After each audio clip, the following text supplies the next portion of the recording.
Hello সবাইকে। তো দেখো আমি ছুরি নিয়ে চলে এসেছি একদম ইঁচড় গাছের নিচে। তো আজকে সকাল সকাল ভেবেই নিয়েছিলাম যে আমি কিছু কাজ সেরে নিয়ে আজকে ইঁচড় পারবো, কেন কি আজকে শনিবার। আজকে যদি পেরে রাখি কালকে, আজকে রাত্রেবেলা কেটে রাখবো আর কালকে সকাল সকাল ইঁচড় চিংড়ি করে নেব। তো বেসিক্যালি আমি ইঁচড় চিংড়ি করবো বলে ইঁচড়টা কাটছি।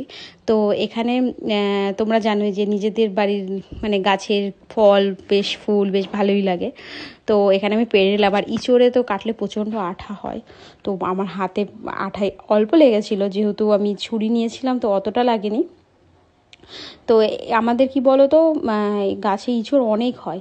তো এবারে যেহেতু কাকিরা বাড়ি করেছে, তো সেই জন্য না আমাদের ওই পাশে একটা ডাল চলে গেছিলো, ওটা কেটে দিতে হয়েছে। তো এবারে অতটা হয়নি, কিন্তু তবুই সকাল সকাল করে সব চলে আসছে যে ইঁচড় বিক্রি করবে, ইঁচড় বিক্রি করবেন। কিন্তু আমাদের বিক্রিটা করা এবার জানি না হবে কি না, আগের বার হয়েছিল। তো আমার তো ইঁচড় খেতে খুবই ভালো লাগে। আমি ইঁচড় পেকে গেলে মানে কাঁঠাল একদম পছন্দ করি না, তো ইঁচড়টা আমার খুব ভালো লাগে। আর দেখেছো কীরকম আঠা পড়ছে। আর এই আজকে কেটে নিলাম ইঁচড়টা, রাত্রেবেলা বসে বসে ইঁচড়টা কাটবো আর কালকে করে নেব ইঁচড় চিংড়ি। আর তোমরা যদি চাও রেসিপিটা জানতে ইঁচড় চিংড়ি, তো আমাকে কমেন্টস করো, তাহলে আমি তোমাদের সাথে রেসিপিটাও শেয়ার করব।